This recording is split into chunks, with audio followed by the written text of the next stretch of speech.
Hello students, welcome to Dia Educates. Smart Mind, Smart Solutions. So, we are goal guiders. Basically, we create future. आपको पता है कि अपने गोल को achieve करने के लिए पढ़ाई बहुत अच्छी होनी चाहिए और पढ़ाई तभी अच्छी हो सकती है अगर आप अच्छे एजुकेशनल प्लेटफॉर्म के साथ जुड़े रहो। तो हमारे जो एजुकेटर्स हैं वो पूरी कोशिश करते हैं कि आपको आपके गोल तक पहुंचा पाए। तो बेसिकली आप कह सकते हो we help you in building your future. So I am Mansi Tiwari your physics mentor. तो आज का जो सेशन है वो हमारा फिजिक्स के ऊपर है। सेशन शुरू करने से पहले मैं आपको बताना चाहूंगी कि दिया एजुकेट्स में ऐसा क्या है, गोल गाइडर्स में बेसिकली ऐसा क्या है कि अब हम आपका फ्यूचर क्रिएट करने में आपकी हेल्प करते हैं।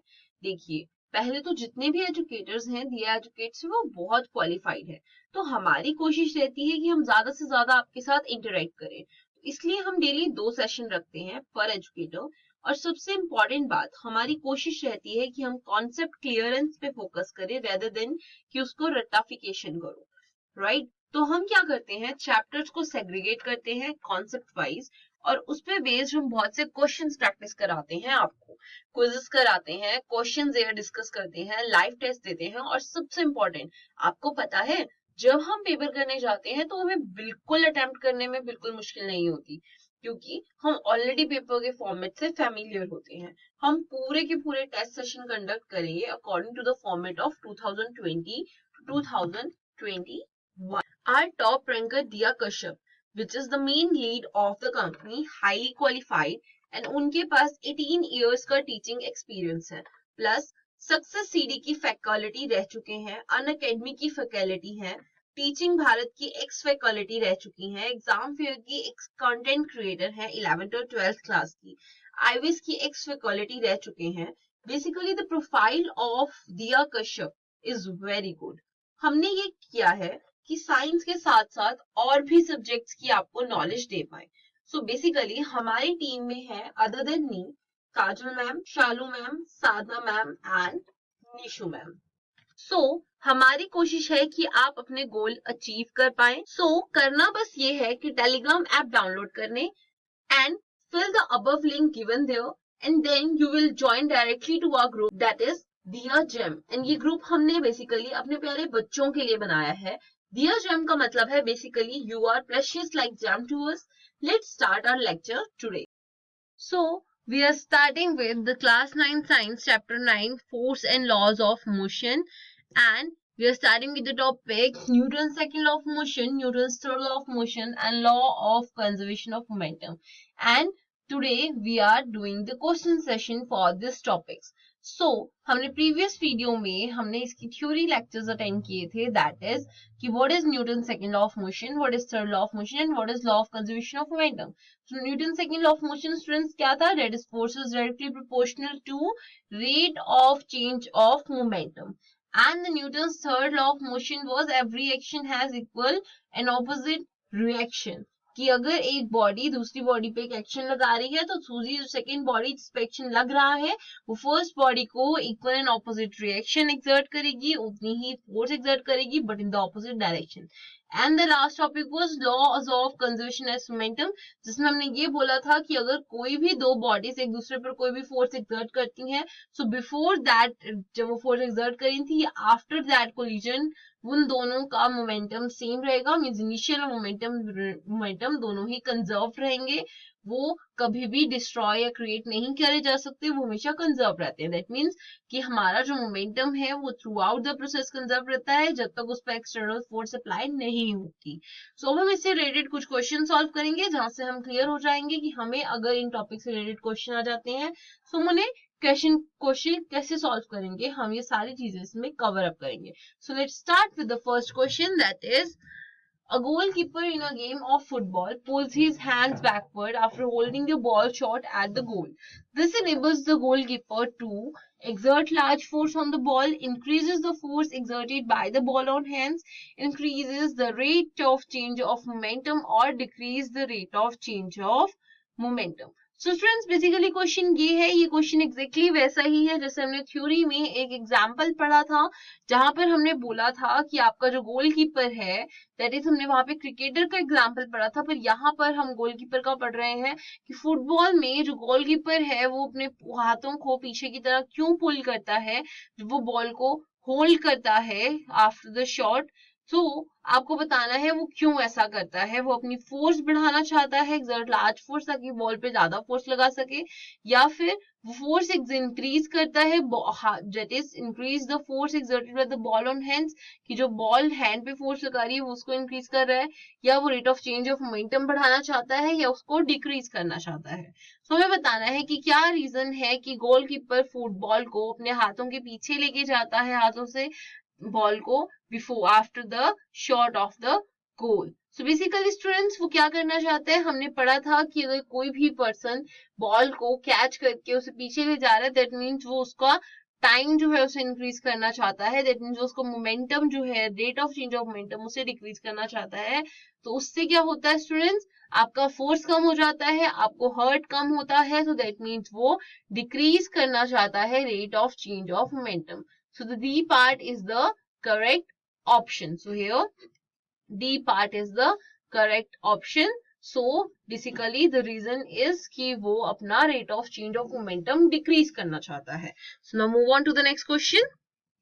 That is, an object of mass 2 kg is sliding with constant velocity of 4 meter per second on a frictionless horizontal table. The force required to keep the object moving with the same velocity is. Students, हमें question दिया गया है कि एक object है जिसका मास 2 kg है, वो कांस्टेंट वेलोसिटी से एक फ्रिक्शनलेस हॉरिजॉन्टल टेबल पे मूव कर रहा है, जो उसकी वेलोसिटी है 4 मीटर पर सेकेंड, और जो फोर्स लग रही है हमें बतानी है कि कितनी फोर्स लगेगी उसे सेम वेलोसिटी से मूव कराने के लिए, हम कितनी फोर्स लगाएंगे। सो स्टूडेंट्स इसका आंसर है that is 0 Newton. Because students इसका आंसर बी इसलिए है क्योंकि वो जो टेबल है वो फ्रिक्शन लेस है, दैट मीन उस पर कोई फोर्स एक्सर्ट नहीं हो रही, सो बॉडी जो है वो अपने आप 4 मीटर पर सेकंड की स्पीड से मूव करेगी क्योंकि कोई भी एक्सटर्नल फोर्स नहीं लग रही है। So without any external force frictionless table है, वो अपनी उसी स्पीड से कांस्टेंट वेलोसिटी से चलती रहेगी। अगर फ्रिक्शनल टेबल होता तो हमें होता कि हमें उसे फोर्स एक्सर्ट करनी पड़ती, क्योंकि फ्रिक्शन अपनी फोर्स लगाती उसको रोकने के लिए, उसको रेजिस्ट करने के लिए, बट यहाँ पर फ्रिक्शनलेस टेबल है, दैट मीन्स फ्रिक्शन फोर्स नहीं लग रही है, दैट मीन्स आपको उस पर कोई भी फोर्स लगाने की जरूरत नहीं है उस बॉडी को मूव कराने के लिए। So now move on to the next question, that is Newton's third law of motion explains two forces, namely action and reaction, coming into action when two bodies are in contact with each other. These two forces are A. Always act on the same body. The B. Always act in all the different bodies in opposite directions. C. Have same magnitude and directions. And D. Act on either body at normal to each other. तो basically students इस question में बोला गया है कि आपका जो Newton third law of motion है वो एक्सप्लेन करता है दो फोर्सेस को, जिन्हें हम एक को एक्शन और एक को रिएक्शन बोलते हैं, जो कि दोनों ही उन दोनों बॉडीज के एक्शन पर निकालती हैं। जब वो दोनों एक दूसरे के कांटेक्ट पर आके कोई भी एक्शन करती हैं तब ये दोनों फोर्सेस का नाम आता है। सो बेसिकली ये दोनों फोर्सेस क्या हैं, ये दोनों फोर्सेस हमेशा एक्ट करती हैं सेम बॉडी पर, या फिर बी पार्ट में हमें बोला गया है कि ये दोनों बॉडीज जो दो फोर्सेस हैं ये ऑलवेज एक्ट करती हैं डिफरेंट बॉडीज पर ऑपोजिट डायरेक्शंस पर। सी पार्ट में बोला गया कि ये दोनों ही फोर्सेस सेम होती हैं मैग्नीट्यूड एंड डायरेक्शन में। या द डी पार्ट की act on either body at normal to each other, वो किसी भी बॉडी पे आइदर पे कर सकती है, एक दूसरे पे नॉर्मल पर। सो स्टूडेंट्स इसका जो आंसर है that is the correct option is the B, कि ये दोनों ही जो फोर्सेस हैं always act on the different bodies पर एक्ट करती हैं, सेम बॉडी पे नहीं करती, एक दूसरे पे एक्ट करती हैं, वो भी ऑपोजिट directions पे। So the correct option is the B part. Now move on to the next question. That is, in a rocket, a large number of gases produced by the combustion of fuel is allowed to escape through its tail nozzle and in downward direction with a tremendous speed and makes the rocket to move upwards. Which principle is followed in this takeoff of the rocket? So students, हमने ये जो example है rocket का, ये हमने theory class में एक हमने लॉ के अंदर पढ़ा था, that was Newton's third law of motion. जब हमने पढ़ा था कि रॉकेट ऊपर की तरफ जब वो मूव करता है या जब उसे टेक ऑफ करना होता है, सो उससे पहले वो काफी कंबस्शन ऑफ फ्यूल छोड़ता है डाउनवर्ड डायरेक्शन में, एक एक्शन करता है, बहुत ही ज्यादा स्पीड में वो जो मास है कंबस्शन का वो निकलता है, जिसकी वजह से उसे ऑपोजिट रिएक्शन मिलता है ग्राउंड की तरफ से अपवर्ड डायरेक्शन, जिससे वो मूव करता है। तो यहाँ पर हमें वही एग्जांपल स्टूडेंट्स दिया गया है कि एक रॉकेट है जो कि बहुत ही large number of gases produce कर रहा है by the combustion of fuel के जलने पर, जो कि उसको बाहर निकल रहा है उसकी टेल से डाउनवर्ड डायरेक्शन पे बहुत ही ज्यादा स्पीड से, जिसकी वजह से रॉकेट ऊपर मूव कर रहा है। तो स्टूडेंट्स ये हमने कहाँ पे पढ़ा था, that is Newton's third law of motion. So the C part is the correct option. Now move on to the next part. SI unit of force. Students, force के SI units क्या होते हैं? A is kg meter per second, B is Newton, C is dyne and D is none of these. So students, अगर हम इस question की बात करें तो स्टूडेंट्स ये क्वेश्चन बहुत कंफ्यूजिंग है, बिकॉज अगर आप देखें तो फोर्स के जो यूनिट्स हैं वो दो होते हैं, दैट इज फोर्स हमें जो डिफाइन होती है दैट इज MA. सो मास हम केजीज में देखते हैं ना, एक्सेलरेशन हम मीटर पर सेकेंड स्क्वायर में देखते हैं, तो फोर्स की फर्स्ट यूनिट होते हैं केजी मीटर पर सेकेंड, उसके SI यूनिट जो है वो हमने पढ़ा था न्यूटन होते हैं, जिसको हम N से डोनेट करते हैं, and third is CGS system में उसके यूनिट्स होते हैं डाइन। बट अगर हम जनरली फोर्स के यूनिट्स की बात कर रहे हैं और एक जगह पे दो यूनिट्स प्रेजेंट हैं, तो हम क्या कहेंगे, हम SI यूनिट को चूज करते हैं, that is the B is the correct option, क्योंकि जो डाइन है वो हम जनरली यूज नहीं करते हैं, वो क्वेश्चन पे डिपेंड करता है, हम बेसिकली उसकी यूनिट न्यूटन ही हर जगह यूज करते हैं, बिकॉज वो उसकी स्टैंडर्ड यूनिट है, उसकी SI यूनिट है। So now move on to the next question. So the question is, the qualitative definition of a force is given by A. Newton's first law of motion, B is Newton's second law of motion, C Newton's third law of motion and D is Newton's law of gravitation.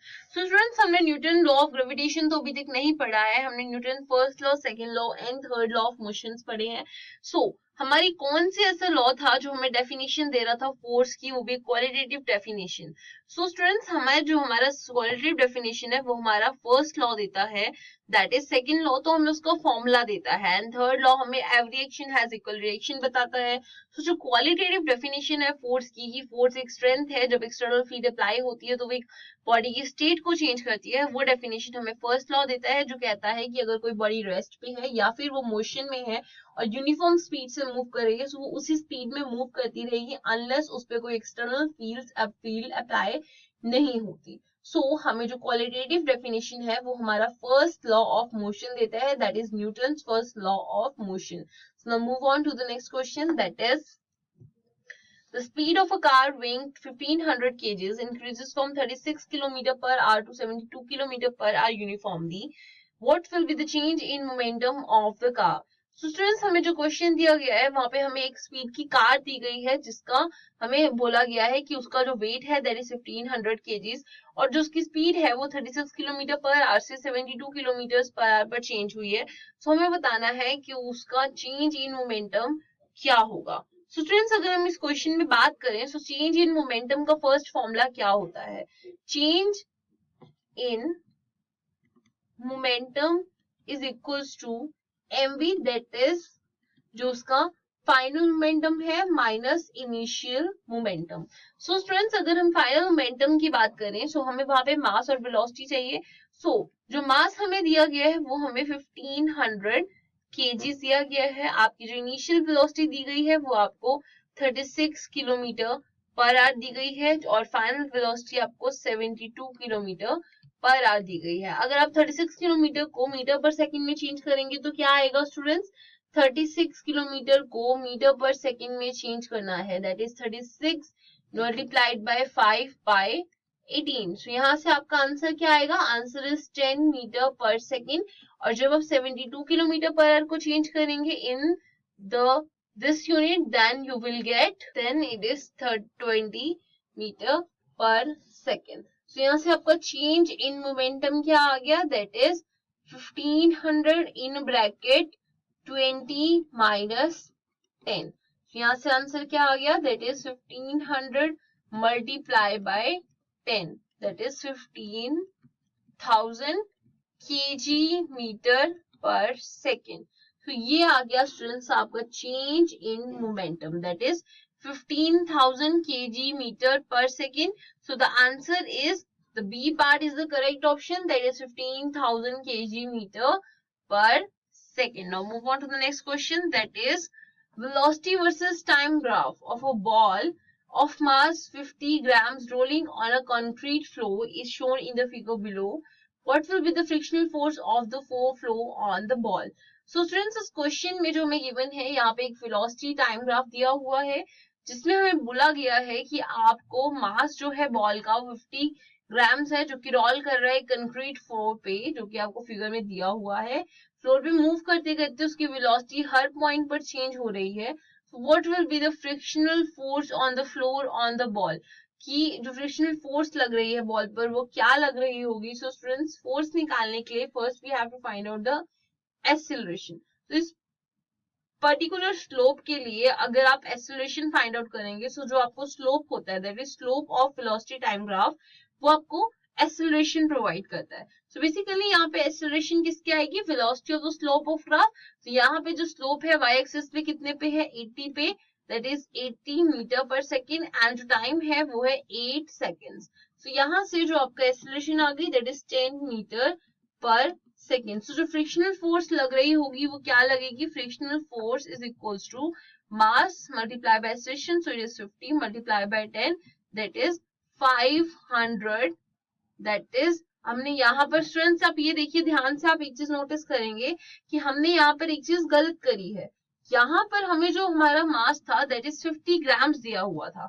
सो जब हम 50 grams को change करेंगे इन KG metre per second, that is KG में change करेंगे, सो 50 ग्राम जो होगा वो 1000 से डिवाइड हो जाएगा क्योंकि हम उसे केजी में चेंज कर रहे हैं. So the answer would come as 0.05 kgs. तो यहाँ से आंसर क्या आ गया, that it is equals to 0.05 multiply by 10, that is equals to 0.5 Newton. So the answer is, the A part is the correct option, that is 0.5 Newton. So now move on to the next question, that is name one examples of Newton's second law of motion. So students, Newton's second law of motion का हमें कोई एक example देना है. सो वो हम क्या दे सकते हैं, Newton second law of motion से फर्स्ट क्या होता है, that is force is directly proportional to acceleration, that is, or force is directly proportional to rate of change of momentum, or it is directly proportional to mass multiplied by acceleration. So students, यहाँ से हम जो example दे सकते हैं, हमने students जब हमने theory lecture attend किया था इन द प्रीवियस वीडियो, वहां पे हमने बहुत से एग्जांपल्स पढ़े थे for Newton second law of motion, जिनमें से एक एग्जांपल था क्रिकेटर वाला और एक एग्जाम्पल था एथलीट की जंपिंग वाला. सो उनमें से कोई भी एग्जाम्पल्स आप यहाँ पे दे सकते हैं. The first example we can give here is the cricketers example, जहां पे हम बोलते हैं कि जब आपका क्रिकेटर बॉल को कैच करता है तो वो हाथ जो है पीछे की तरफ मूव करता है ताकि वो अपनी स्पीड को कम कर सके, ताकि लाइन को बढ़ा सके और rate of change of momentum को डिक्रीज कर सके, because rate of change of momentum directly proportional to force होता है, और फोर्स कम होने की वजह से जो अगर वो कैच कर रहा है बॉल को तो उसको हर्ट कम होगा. सेम रीजन अप्लाई होता है स्टूडेंट्स एथलीट पे, जब वो हाई जंप करता है, जब वो हाई जंप करता है तो उसकी वजह से जब अगर वो एकदम से ग्राउंड से हिट हो जाएगा तो उसके सर पे या उसके हेड पे या उसकी बॉडी पे कहीं पे भी उसे इंजरी हो सकती है. बट ड्यू टू वो मैट्रेसेस या हीप ऑफ सैंड की वजह से वो एकदम से नहीं गिरता, उसकी स्पीड थोड़ी डिक्रीज हो जाती है जिसकी वजह से उसे इंजरी कम आती है, उसे इंजरी आने के चांसेस बहुत ज्यादा कम होते हैं. So now move on to the next question, that is name one examples of Newton's third law of motion. Students, अगर हम Newton third law of motion की बात करें तो इस लॉ में हमने क्या पढ़ा था कि हर एक बॉडी अगर कोई एक्शन दे रही है, दूसरी फोर्स किसी बॉडी पे फोर्स एक्सर्ट कर रही है, सो उस तरफ से सेकंड बॉडी से भी उसे एक equal and opposite force exert होगी, that is known as third law of motion, जहां पे जिसकी फुल डेफिनेशन है that is every action has equal and opposite reaction. Students, अगर हम इसके एग्जांपल्स की बात करें तो हमने in the previous video, that is a theory session for this topics, हमने वहां पे बहुत से टॉपिक्स पढ़े थे for third law of motion जिन्हें हम रोज की लाइफ में एप्लीकेट करते हैं. सो वहां पे हम लोग कुछ एप्लीकेशंस पढ़े थे, जिनमें से एक एप्लीकेशन था स्विमिंग वाला, जहां पे स्विमर जो है जब वो स्विम करता है सो वो बैकवर्ड डायरेक्शन पे वाटर पे फोर्स लगाता है, जिसकी वजह से वाटर उसे फॉरवर्ड डायरेक्शन पे फोर्स देता है, जिससे वो आगे मूव कर पाता है. Next example is of that is कि जब आप एक जगह कहीं पे भी जा रहे हैं या आप कुछ भी कर रहे हैं, या जैसे for example in the rocket, तो रॉकेट में जब रॉकेट ऊपर की तरफ उड़ता है तो वो फ्यूल की कंबशन नीचे की डाउनवर्ड डायरेक्शन में करता है, उसकी नीचे डाउनवर्ड तरफ की नोजल होती है उससे, जिसकी वजह से क्या होता है कि जब वो फोर्स नीचे एक्सर्ट करता है ग्राउंड उसे अपवर्ड डायरेक्शन में हिट करता है और वो ऊपर की डायरेक्शन में मूव कर जाता है। सो इन सभी एग्जांपल्स में third law of motion apply होता है। So that's all the explanation for the third law of motion. Now move on to the next question, that is name the units of force. So students basically force क्या होता है? force की definition हमने सबसे starting of video पढ़ी थी, that is it's a pulling and pushing strength. basically जब हम आगे जब बढ़ते गए चैप्टर में, so हमने force की definition पढ़ी, that is in Newton's first law of motion, जो कहता था कि अगर कोई बॉडी रेस्ट पे है तो वो रेस्ट पे ही रहेगी, और अगर कोई बॉडी मूव कर रही है इन यूनिफॉर्म स्पीड तो वो वैसे ही मूव करती रहेगी until unless कोई एक्सटर्नल फोर्स पे अप्लाई नहीं होती। जब हम और आगे बढ़े तो हमने फोर्स का एक मैथमेटिकल एक्सप्रेशन पढ़ा, that is force is directly proportional to mass multiply by acceleration, जिससे हमें पता लगा कि फोर्स जो है वो एक्सेलरेशन, मास और टाइम पर डिपेंड करती है और मोमेंटम पर भी डिपेंड करती है, that is rate of change of momentum. So students वहां से हमें ये पता लग गया कि हमारी जो फोर्स की यूनिट्स है हमने उसके बाद पढ़ा था वो क्या होते हैं, न्यूटन। सो जो फोर्स की यूनिट्स क्या होते हैं, फोर्स यूनिट इज न्यूटन, और डाइन जहां पर आपका 1 newton is equal to 10 raise to power 5 dynes होता है, जिसमें 1 न्यूटन की डेफिनेशन है वो ये है कि अगर एक बॉडी 1 kg ऑफ मास से मूव कर रही है with acceleration of 1 metre per second square, सो आपका वो जो बॉडी है दैट इज नो, उसमें जो फोर्स लग रही है वो 1 न्यूटन कहलाएगी। Move on to the next question, that is if a balloon filled with air and its mouth untied is released with its mouth in the downward direction, it moves in the downward direction. Our next question is match the following.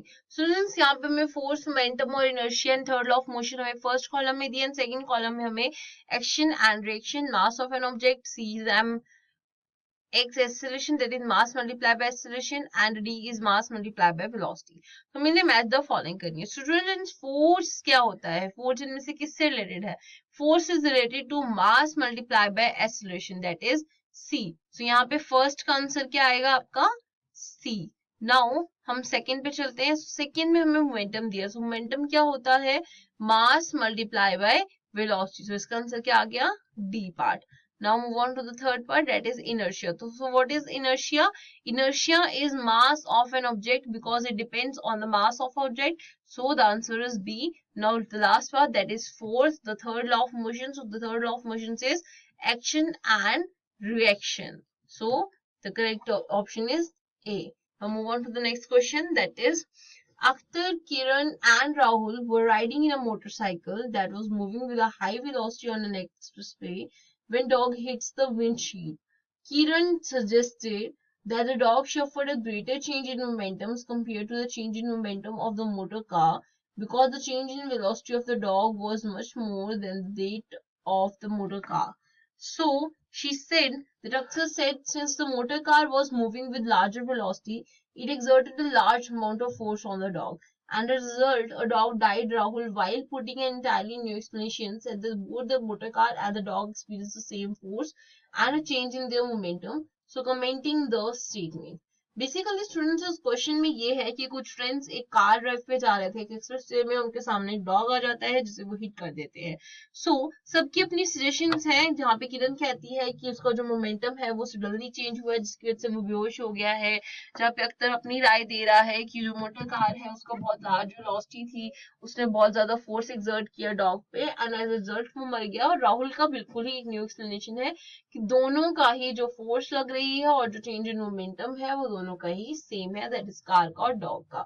सो हमें अपने comments में answer बताने हैं, that is which law can be derived from the statement, के ऊपर की statement से कौन सा लॉ डिराइव्ड होता है। सेकंड इज की कोलिजन का जो रीजन है वो क्या है। थर्ड इज विच लॉ जो है वो राहुल की स्टेटमेंट को डिराइव करता है। और fourth is law of conservation of momentum क्या होता है। सो स्टूडेंट्स अगर हम फर्स्ट पार्ट की बात करें, सो कौन सा लॉ है जो ऊपर स्टेटमेंट को डिराइव करता है, जो मोमेंटम के बारे में हमें बताता है। बेसिकली स्टूडेंट्स जो ऊपर की स्टेटमेंट हमने अभी पढ़ी है अख्तर, किरण और राहुल वाली, उसमें जो ए पार्ट है कि कौन सा लॉ हमें डिराइव करता है, ये ऊपर की स्टेटमेंट। तो स्टूडेंट्स ये है second law of motion, that is आपकी फर्स्ट पार्ट का आंसर है सेकंड लॉ ऑफ मोशन, जो हमें कहता है कि आपका force is directly proportional to change in momentum upon time होता है, that is rate of change of momentum. What is the reason for the collision? Collision का रीजन क्या था? कोलिजन का रीजन था दैट इज मास जो डॉग का है वो बहुत ज्यादा छोटा है जब उसे कंपेयर करें कार के मास से। सो एज पर जो आपका law of conservation of momentum है वो कहता है कि आपका टोटल मोमेंटम बिफोर और कोलिजन जो है वो इक्वल रहता है, तो जिस वजह से जो आपका टोटल मोमेंटम जो है वो इक्वल रहेगा। सो रीजन हमारा ये है। Now which law can be derive from Rahul statement? Rahul की स्टेटमेंट से हम कौन सा लॉ कर सकते हैं डिराइव? राहुल की स्टेटमेंट से हम जो लॉ करते हैं दैट इज, राहुल का सजेशन जो है वो पार्शियली करेक्ट है, जो कि थर्ड लॉ ऑफ मोशन से डिराइव होता है कि जो फोर्स डॉग ने एक्सर्ट की है हमने, that force exerted by the dog on the dog is equal to the, जो कार पे लगी है वो इक्वल एंड ऑपोजिट होगी फोर्स जो उसने कार ने डॉग पर की है। सो दोनों ही फोर्सेस इक्वल होंगी। Next is the fourth part. What is the conservation of momentum?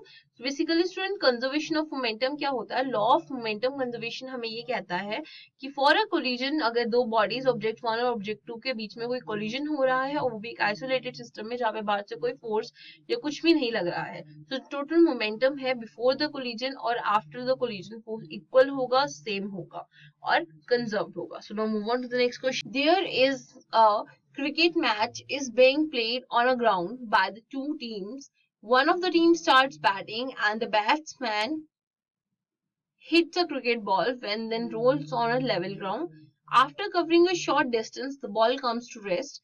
Then again batsman hits the hard the ball in the air, and due to which fielder from other team catches the ball by pulling his hands back after catching the ball. After finishing the match, one of the players went home in the car by fastening his seat belt before driving a car, and another player went on a bus where he jumped off from moving bus due to which he suffered an injury. So comment the following. So students, first thing हमने question समझते हैं।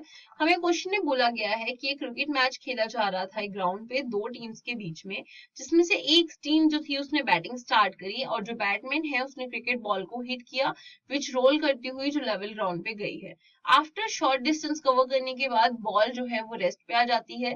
Then again batsman ने उस ball को hardly hit किया है air पे, जिसकी वजह से जो फील्डर है दूसरी टीम का उसने बॉल को हाथों में कैच किया है। आफ्टर कैचिंग द बॉल वो हाथ को पीछे की तरफ लेके गया है। इस मैच को फिनिश करने के बाद एक प्लेयर जो है वो अपने घर चला जाता है कार से बाय फास्टिंग ही सीट बेल्ट बिफोर ड्राइविंग का कार। उसने अपनी सीट बेल्ट को लगाया है और वो कार ड्राइव करके चला गया है। दूसरा प्लेयर बस लेकर अपने चला गया जहां पे उसने बस से जंप ऑफ किया जिसकी वजह से उससे इंजरी आ गई। सो हमें बताना है why does the ball stop after rolling from some time, कि बॉल रोल होते होते कुछ टाइम बाद स्टॉप क्यों हो गई। सो इसका रीजन है स्टूडेंट्स कि बस कुछ टाइम जजेस बॉल जो थी वो कुछ टाइम बाद रोल होती होती स्टॉप इसलिए हो गई क्योंकि हमारा जो second law that third law of motion कहता है कि बॉल पर उतनी ही फोर्स हमें मोशन के थ्रू लग रही होगी। जो मोशन जब बॉल चल रही थी सो वो ग्राउंड पर एक प्रेशर डाल रही होगी जिसकी वजह से उसे ग्राउंड से भी ऑपोजिट फोर्स मिल गई होगी, जिसकी वजह से जो आपकी बॉल है वो कुछ टाइम बाद स्टॉप हो जाती है। Next is why does the cricket player moves his hands backward on catching a fast racket ball?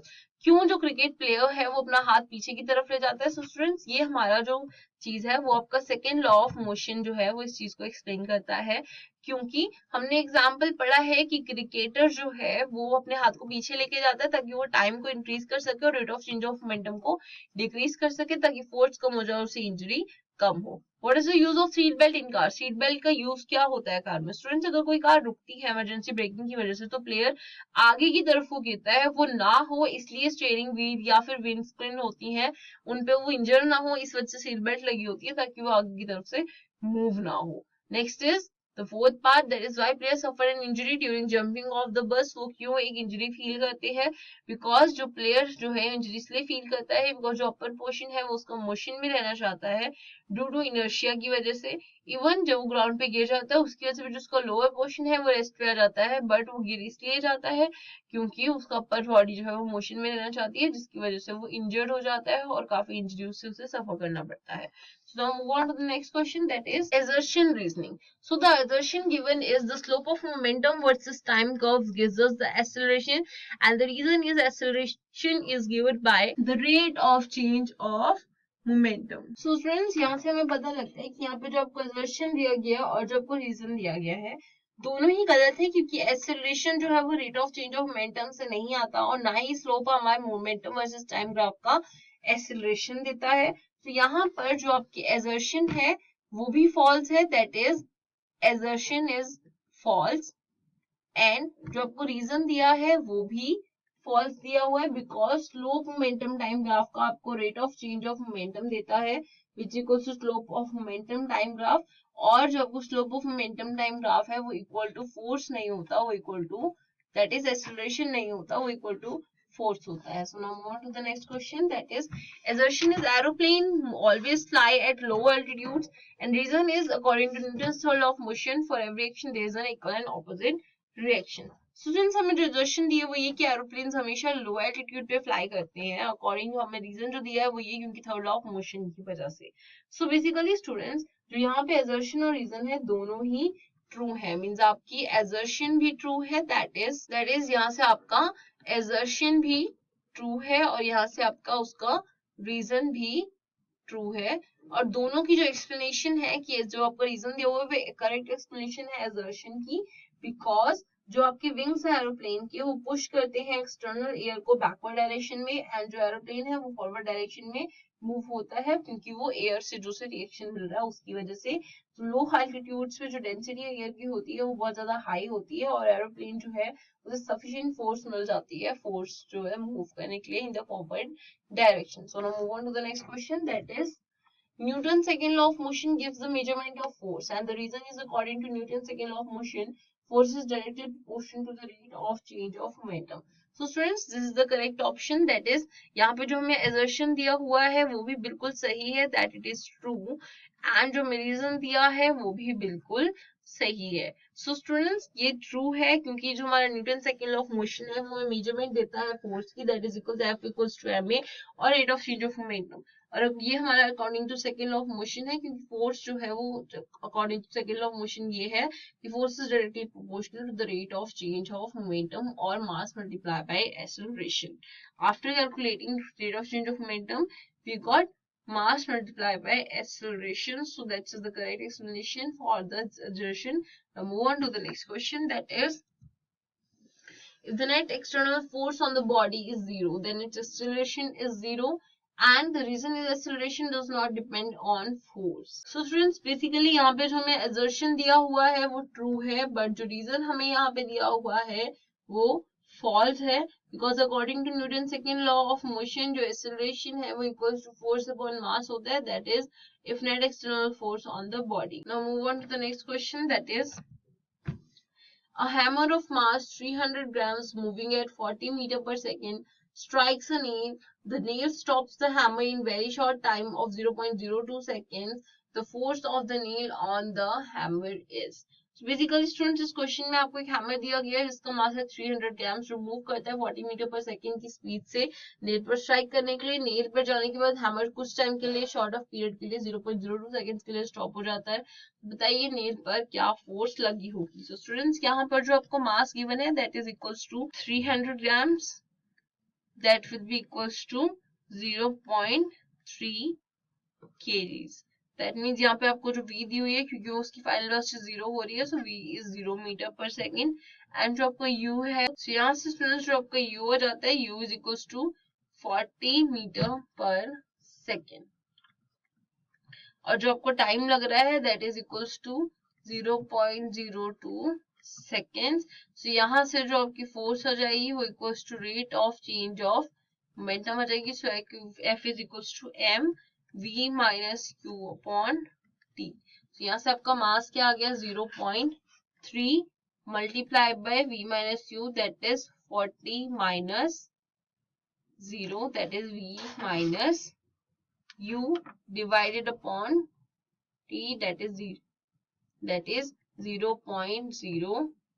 तो यहाँ से जब हम कैलकुलेट करेंगे हमारा आंसर आएगा 3/2 multiply by 100 that is, and यहाँ पे आ जाएगा आपका 10 और ये मल्टीप्लाई बाय 40. सो यहाँ से आपका after calculating the answer we got this. यहाँ से आंसर क्या आ गया आपका 600 न्यूटन. सो बेसिकली जो फोर्स एक्सर्ट हो रही है that is 600 newton. So now move on to the next question that is, so students our next question is what do you mean by 1 newton force. So students 1 newton force क्या होती है. हमने students अभी previous कुछ questions पहले ही पढ़ा था कि फोर्स की जो यूनिट होती है वो न्यूटन होती है. सो वहां पे हमने ये पढ़ा था कि न्यूटन क्या होता है. सो बेसिकली न्यूटन जो है वो आपका मैग्नीट्यूड ऑफ फोर्स होता है which produce an acceleration of 1 metre per second square in a body of mass 1 kg. So basically newton आपका एक फोर्स का मैग्नीट्यूड है जो कि प्रोड्यूस करता है. अगर सपोज हम लेते हैं हमारे पास एक कार है या सपोज हमारे पास एक बॉडी है जिसका हमें मास गिवन है 1 kg.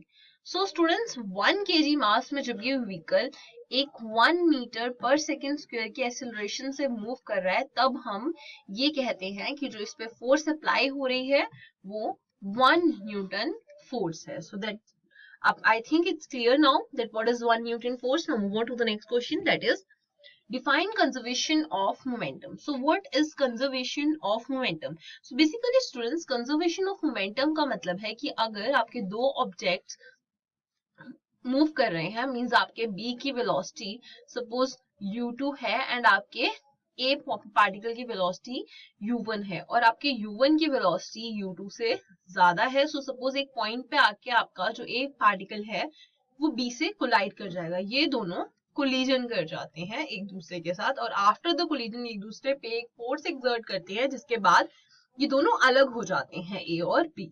सो इसके बाद जो आपका बेसिकली यहाँ पे आपकी वेलोसिटी v1 और v2 हो जाती है. ये आपका A पार्टिकल का मास m1 है और आपका B का नाम जो पार्टिकल का है m2 है. सो हमारा कंजर्वेशन ऑफ मोमेंटम कहता है कि आपका before the collision in after the collision जो बेसिकली आपका मोमेंटम है वो कंजर्व रहेगा. मींस आपका जो मोमेंटम पहले होगा मींस जो आपका इनिशियल मोमेंटम है that is m1 u1 plus m2 u2 वो equal to m1 v1 plus m2 v2 होगा. मींस आपका बेसिकली फाइनल और इनिशियल मोमेंटम इक्वल होगा, कंजर्व्ड होगा बिफोर द कोलिजन और after the collision. So now move on to the next question that is define Newton third law of motion. So basically Newton third law of motion क्या कहता है. So Newton third law of motion हमें कहता है कि every action has equal and opposite reaction. Means actually it means कि आपका जो एक पार्टिकल है दैट इज ए अगर वो बी पर एक एक्शन प्रोड्यूस कर रहा है मींस एक फोर्स एक्सर्ट कर रहा है तो बी भी ए पर उसका ही इक्वल एंड ऑपोजिट जो है फोर्स एक्सर्ट करेगा. That means every action has equal and opposite reaction की. इफ अगर एक बॉडी जैसे फर्स्ट बॉडी सेकंड बॉडी पर एक फोर्स एक्सर्ट करती है अगर वो 10 न्यूटन है तो सेकंड बॉडी भी फर्स्ट बॉडी पे equal and opposite that is -10 newton force exert करेगी. So this is called Newton's third law of motion. Now move on to the next question. That is, a force of 5 Newton produces an acceleration of 8 meter per second square in mass m1 and acceleration of 24 meter per second is mass m2. What acceleration would be if both are tied together? So students हमें जो question दिया गया है वो ये है कि आपको 5 न्यूटन फोर्स जो है वो प्रोड्यूस हो रही है m1 एक बॉडी है जिसका मास है m1 उस पे जो एक्सेलरेशन प्रोड्यूस हो रही है ड्यू टू 5 न्यूटन फोर्स वो हो रही है 8 मीटर पर सेकेंड स्क्वायर और एक बॉडी है m2 जिसपे फोर्स जो है 5 न्यूटन एक्सर्ट हो रही है acceleration of 24 metre per second square. सो हमें बताना है कि क्या एक्सेलरेशन होगी दोनों को अगर हम इकट्ठा टाई कर दें सो दोनों की एक्सेलरेशन क्या होगी. So basically students if you solve this question यहाँ पे आपको जो फोर्स दी गई है वो आपको क्या दी गई है. फोर्स इज 5 न्यूटन और जो आपको मास दिया गया है वो फर्स्ट केस में जो आपको मास दिया है that is equals to m1 और जो आपकी एक्सेलरेशन दी गई है वो आपको 8 मीटर पर सेकेंड स्क्वायर दी गई है. दैट मीन्स कि अगर आप यहाँ पे आपका F equals to M A का फॉर्मूला लगाते हैं दैट इज आपका सेकेंड लॉ ऑफ मोशन जो आपको कहता है force equals to M A. Force आपकी 5 है यहाँ पे मास आपका m1 है और आपका जो एक्सेलरेशन है वो 8 है. दैट इज आपका m1 यहाँ से क्या आ जाता है m1 is equals to 5/8 kgs. तो ये आपका आ गया m1. अगर आप सेकेंड बॉडी की बात करें now came to the second body. So second body में स्टूडेंट्स क्या हो रहा है, आपको जो मास दिया हुआ है वो आपका m2 है, आपको जो एक्सेलरेशन दिया हुआ है वो आपका 24 मीटर पर सेकेंड स्क्वायर है। सो यहाँ से अगर आप F इक्वल्स टू ma करते हैं, सो फोर्स आपकी 5 न्यूटन दी हुई है, आप यहाँ से F इक्वल्स टू ma का फॉर्मूला लगाइए। सो यहाँ आपका आ गया m2 एंड एक्सेलरेशन इज 24। सो यहाँ से आपका m2 क्या आ गया 5 divided by 24 kg। So students अब हमारे पास यहाँ पे m1 आ गया m2 आ गया। नाउ आपको करना क्या है, आपको इनका मास कंबाइन करना है। सो स्टूडेंट्स आपकी एक्सेलरेशन क्या आएगी जब आप इन दोनों को इकट्ठा टाई करेंगे, टाई करने के लिए स्टूडेंट्स ये दोनों एक साथ आएंगे, दैट मींस इनका मास कंबाइन होगा। सो इनका कंबाइन मास कैपिटल M क्या आएगा m1 plus m2 that is 5/8 plus 5/24। सो ये क्या आ जाएगा आपका 20 डिवाइडेड बाय 24 kgs। आप इसका एलसीएम लेंगे 8 और 24 का, देन उसे सॉल्व करेंगे तो आफ्टर सॉल्विंग इट आपको 20/24 मिलेगा। नाउ अब आपको जो मास है कैपिटल M जो कंबाइंड मास है वो आपको 20/24 है, फोर्स आपका F न्यूटन है, आपको एक्सेलरेशन फाइंड आउट करनी है। सो आप F इक्वल्स टू ma में आप अपना पुट करेंगे। सो यहाँ पे अगर आप इसे सॉल्व करते हैं, अब आपका M जो है वो कैपिटल M आ जाएगा और आपको एक्सेलरेशन फाइंड आउट करनी है। बेसिकली आप यहाँ पे इसे a डैश मान लीजिए। सो आपका जो फोर्स है 5 न्यूटन लग रहा है, कैपिटल M आपको 20/24 दिया हुआ है मल्टीप्लाई बाय a डैश जो आपको फाइंड आउट करना है। सो यहाँ से आपका a डैश क्या आ जाएगा, a dash is equal to 5 multiply by 24 divided by 20। तो यहाँ से आप इसे सॉल्व करेंगे आफ्टर कैलकुलेटिंग।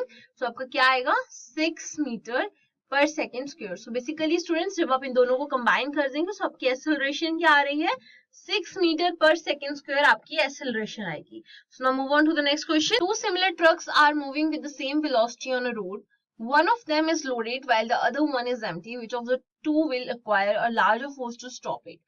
आपको दो ट्रक्स दिए गए हैं जो सिमिलर ट्रक्स हैं जो मूव कर रहे हैं सेम वेलोसिटी से रोड पे, उनमें से एक जो है वो लोडेड है और दूसरा खाली है। सो आपको बताना है which one of the two will require large force to stop it, किसको ज्यादा फोर्स लगेगा अपने आप को रोकने के लिए बेसिकली।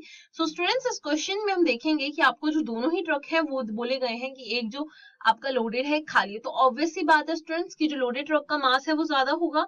अगर मास ज्यादा होगा तो उसकी वजह से मोमेंटम ज्यादा होगा, चेंज इन मोमेंटम भी ज्यादा आएगा जिसकी वजह से टाइम जो है आपको उतना ही ज्यादा लगेगा। सो दैट मींस कि आपका जो फोर्स है जो है वो बहुत ही ज्यादा लगेगा रोकने के लिए बिकॉज ऑफ ग्रेटर मोमेंटम। सो इसका जो आंसर है वो ये है कि आपका जो लोडेड ट्रक है that is the loaded truck will require a larger force because of greater momentum, क्योंकि मास ज्यादा होने की वजह से उसका मोमेंटम ज्यादा हो जाएगा और मोमेंटम की वजह से फोर्स ज्यादा हो जाएगी और इस वजह से आपका जो है फोर्स वो ज्यादा लगेगी लोडेड ट्रक में to stop it. Move on to the next question that is a bullet of mass 0.02 kgs is fired from a gun weighing 7.5 kgs if the initial velocity of the bullet is 200 meter per second. Calculate the speed with the gun's recoils. So basically students इस question में आपको एक gun बोली गई है, एक gun से आपने बुलेट को फायर किया है, बुलेट का मास 0.02 kgs है एंड गन का जो मास है, गन का जो वेट है दैट इज 7.5 kgs। बुलेट की जो इनिशियल वेलोसिटी आपको दी गई है that is 200 metre per second, आपको कैलकुलेट करनी है उसकी स्पीड जब वो गन से रिकॉइल हुई, स्पीड विद द गन जो है आपकी रिकॉइल होगी। सो बेसिकली आपको गन की रिकॉइल वेलोसिटी निकालनी है। So let's find out it. So students इस क्वेश्चन में आप देखेंगे कि आपका जो बेसिकली क्वेश्चन में आपको जो बुलेट का मास दिया है वो 0.2 kg दिया हुआ है, जिसकी आप यहाँ पे करिए। स्टूडेंट्स आप यहाँ पे देखिए, फर्स्ट हम लेंगे आपका इनिशियल मोमेंटम। सो स्टूडेंट्स आपका इनिशियल मोमेंटम क्या आएगा, इनिशियल मोमेंटम आपका आएगा इनिशियल, फर्स्ट हम इनिशियल मोमेंटम फाइंड करेंगे जो कि आपका बुलेट फायर होने से पहले है। सो इनिशियल मोमेंटम क्या आएगा आपका m1, आप बुलेट का मास लीजिए m1, velocity of bullet plus mass of gun and u2 mass of that is velocity of gun। So students basically ये आपका बुलेट का है एंड ये आपका गन का है। स्टूडेंट्स हम यहाँ पर जो m1 मास है दैट इज 1 डोनेट कर रहे हैं हम बुलेट के लिए और 2 डोनेट कर रहे हैं हम यहाँ पे गन के। ओके स्टूडेंट्स, So, यहाँ से जो आपका M1 है, क्योंकि यहाँ पे आपकी दोनों की, क्योंकि स्टूडेंट्स आपको पता है जब जो आपकी बुलेट है वो गन के अंदर है तो उसकी वेलोसिटी क्या होगी, उसकी वेलोसिटी होगी 0। सो बेसिकली आपका यहाँ पे इनिशियल मोमेंटम जो है वो 0 हो जाता है। अब हम फाइनल मोमेंटम की बात करते हैं।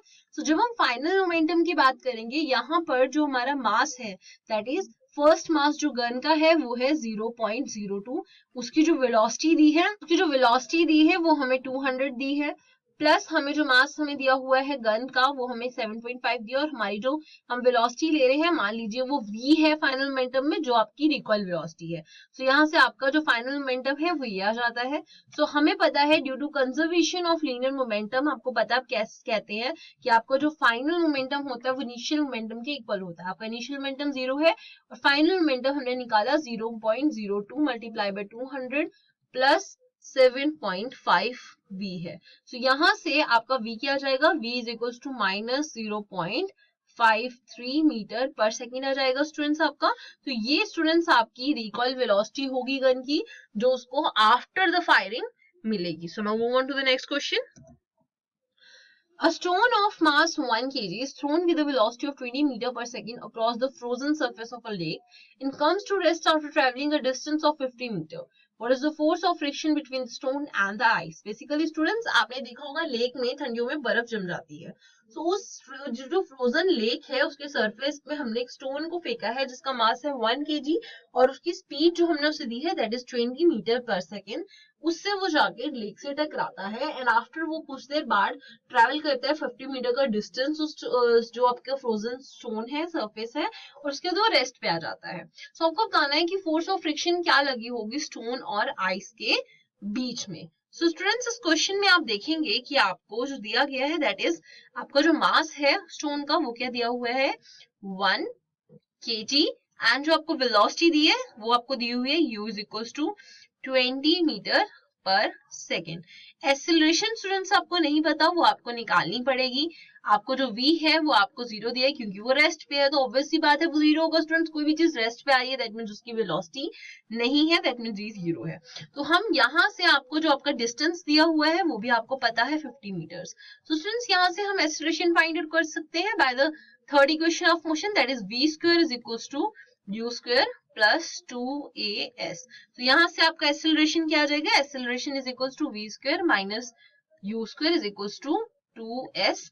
यहाँ पे आप वैल्यूज पुट करेंगे सो आपका आंसर क्या आ जाएगा, that is equal to v क्या है आपका 0 square minus 20 square that is 400 divided by 2s। So 2 यहाँ पे ये है तो 50 multiply by 2 that is 100। So यहाँ से स्टूडेंट 0 0 से कैंसिल होगा, सो आपका आंसर क्या आ गया -4 that is a is equal to -4 metre per second square. अब हम फ्रिक्शन की बात करते हैं student. So force of friction किसके इक्वल आएगा, force of friction is equal to ma।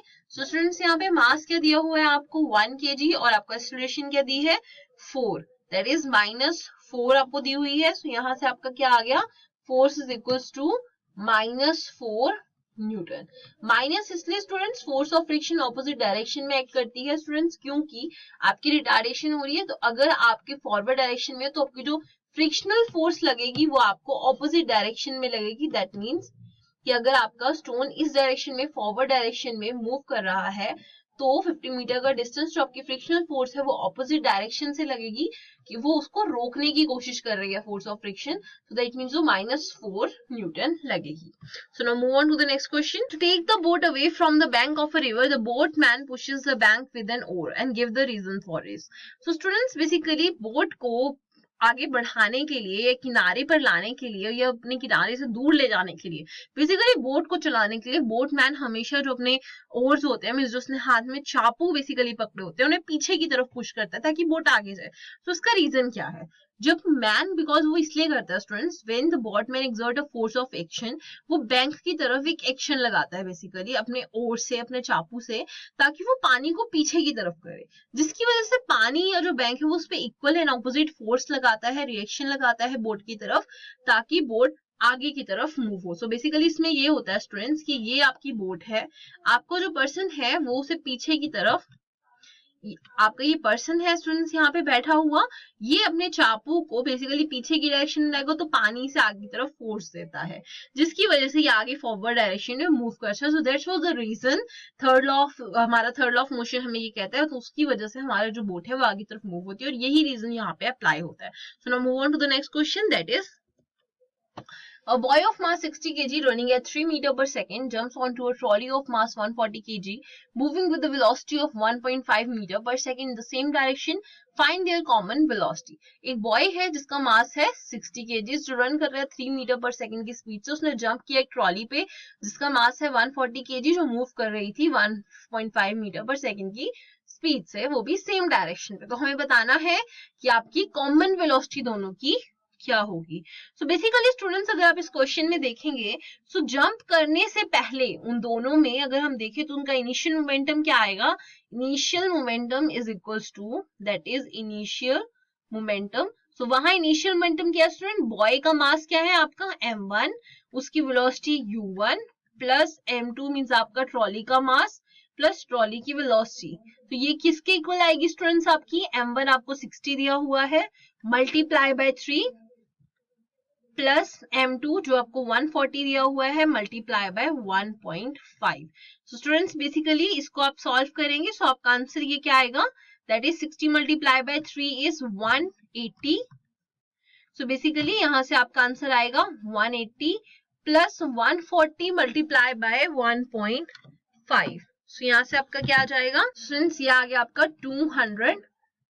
So students after adding it हम इसे ऐड करेंगे, that is 210 plus 1 that is 210 plus 180।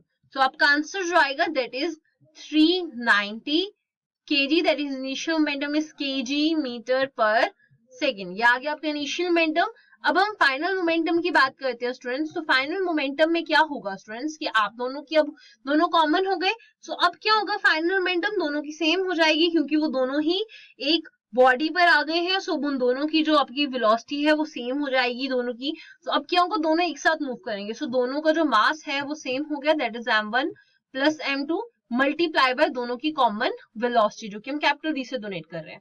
तो ये किसके इक्वल आएगी, आपका m1 क्या दिया हुआ है 60 प्लस m2 के दिया हुआ है 140 multiply by v। So answer क्या आ गया स्टूडेंट्स आपका 200v। सो बेसिकली 140 को आपने 60 से प्लस किया, सो ये आपका आ गया 200। स्टूडेंट्स अब हमारे कंजर्वेशन ऑफ लीनियर मोमेंटम हमें क्या कहता है कि आपका initial momentum is equals to final momentum होता है, दैट मींस आपका 390 इज इक्वल्स टू 200 v होगा। सो यहां से आपका v क्या आ जाएगा, v is equals to 390 divided by 200। So ये आपका आंसर क्या आ जाएगा स्टूडेंट्स, यहाँ से 390 divided by 200 is equals to 1.95 metre per second. So basically आपकी कंबाइंड वेलोसिटी किसके इक्वल आ गई, 1.95 metre per second. So now move on to the next question. A bullet of mass 10 grams moving with a velocity of 400 meter per second gets embedded in a freely suspended wooden block of mass 900 grams. What is the velocity acquired by the block? So students इस question में हमें बोला गया कि आपकी एक bullet है जिसका मास है 10 grams, that is mass of the bullet is 10 grams। Velocity जो आपको उसकी दी गई है वो 400 मीटर पर सेकंड दी गई है। वो शूट होने के बाद एक वुडन ब्लॉक है जिसका मास है 900 ग्राम्स, वो उसके अंदर घुस गई है, उसके अंदर इम्बेडेड हुई है, जिसकी वजह से वो फ्रीली इम्बेडेड होने के बाद अब आपको बताना है कि आपकी जो ब्लॉक की वेलोसिटी होगी वो क्या होगी। बेसिकली अगर वो उसके अंदर गई है तो कुछ वेलोसिटी के साथ गई है, तो कुछ उस ब्लॉक में मूवमेंट आया होगा, उसकी भी कुछ वेलोसिटी हुई होगी। सो बेसिकली आपको वो वेलोसिटी फाइंड आउट करनी है, जो उनकी एक तरह से आप कह लीजिए कि उन दोनों की कंबाइंड वेलोसिटी क्या होगी ब्लॉक की, क्योंकि उसके अंदर अब वो बुलेट इम्बेडेड हो चुकी है। सो स्टूडेंट्स इस केस में हम फर्स्ट देखेंगे, आपको पता है हम पहले इनिशियल मोमेंटम फाइंड करेंगे, then final momentum, and then हम उसे कंजर्वेशन ऑफ लीनियर मोमेंटम जैसे कंजर्वेशन ऑफ मोमेंटम से सॉल्व करेंगे। So student conservation of momentum क्या बोलता है आपको, initial momentum is equals to final momentum होता है। स्टूडेंट्स इनिशियल मोमेंटम क्या होगा, दैट इज m1 बुलेट का मास प्लस u1 बुलेट की speed plus m2 v2। So students u2 that is u2। सो यहां से आपका ये आ जाएगा होल, दैट इज दोनों का मास m1 plus m2 with the common velocity जो आपको निकालनी है. सो स्टूडेंट्स m1 के दिया हुआ है, आपको 10 दिया हुआ है, आपकी जो वेलोसिटी है दैट इज 400 प्लस m2 आपको जो मास दिया हुआ है वो आपको 900 दिया हुआ है, प्लस आपको जो इसकी वेलोसिटी है वो आपको 0 दी है क्योंकि वो साथ में ही था, सो वो हो गई आपकी 0 इक्वल टू m1 जो आपको मास दिया गया है that is mass of the block plus 900 that is mass of the block. So इसको आपने दोनों को मल्टीप्लाई किया v से, that is common velocity. So students यहाँ क्या होगा, अब आप देखेंगे कि ये अगर आपने ये तो भी अपने ग्राम्स में टर्म लिखी है. स्टूडेंट्स हमने यहाँ पर एक चीज अपनी मिस्टेक कर दी कि हमने ये ध्यान नहीं दिया कि हमारा जो मास है वो ग्राम्स में है. स्टूडेंट्स ये आप लोगों को ध्यान दिलाने के लिए है स्टूडेंट्स कि जब हम कई बार क्वेश्चन सॉल्व करते हैं ना तो हम यूनिट देखना भूल जाते हैं कि हमारे यूनिट्स क्या है, जिसकी वजह से हमें आगे इतना इशू आता है कि हम ध्यान नहीं रख पाते कि हाँ ये चीज ग्राम्स में थी, हमें इसे केजीज में चेंज करनी है. हमें पता है हम अपनी सिंप्लिसिटी के लिए या अपने अच्छे के लिए हम ज्यादातर केजीज में प्रेफर करते हैं मास को लेना. हमने यहाँ पे चेंज नहीं किया स्टूडेंट्स, अब हम पर इसे चेंज कर सकते हैं. जब हम 10 को हम डिवाइड करेंगे, हमें ग्राम से जब केजीज में जाना है तो बेसिकली हम डिवाइड करेंगे बाय 1000, जिसकी वजह से आपका जो 10 होगा वो क्या आ जाएगा आपका 0.01 प्लस 400 तो आपकी वेलोसिटी है तो वो चेंज नहीं होगी, सो it is multiplied by 400. So since ये जो है ये मल्टीप्लाई है, ये भी मल्टीप्लाई है, प्लस 900 मल्टीप्लाई बाय 0, सो 900 को चेंज करने की जरूरत नहीं है बिकॉज वो आफ्टर ऑल 0 हो रहा है. Now again 10, so it is 0.01 multiply by that is also plus 900. So 900 basically जब आप चेंज करेंगे सो ये क्या आ जाएगा आपका 0.9, दैट इज ये आ जाएगा स्टूडेंट्स आपका 0.9. सो बेसिकली आप इसे मल्टीप्लाई करेंगे v से. सो यहाँ से स्टूडेंट्स आप जब इसे करेंगे सॉल्व, आपका आंसर क्या आ जाएगा v इज इक्वल्स टू, आपका v क्या आ गया स्टूडेंट्स, यहाँ से आप इसे प्लस करेंगे, डिवाइड मल्टीप्लाई करेंगे एंड देन डिवाइड कर देंगे इसके एडिशन से विच इज 0.91. सो आपका आंसर आ जाएगा 4.39 meter per second. So combined velocity क्या आ गई 4.39 meter per. With this we came to an end of this video. So I hope you like it. So if you like the video, hit the like button. Share the video with your friends. If you haven't subscribed the channel till now और आपको video अच्छा लगा है तो you can subscribe the channel and don't forget to hit the bell icon for the further notifications. So me Mansi signing off. We'll meet in the next video with the new sessions. Till then, take care. Bye bye. So you can follow us on Instagram, Twitter, YouTube, Facebook. And for more information, please visit on our website that is diyaeducates.com.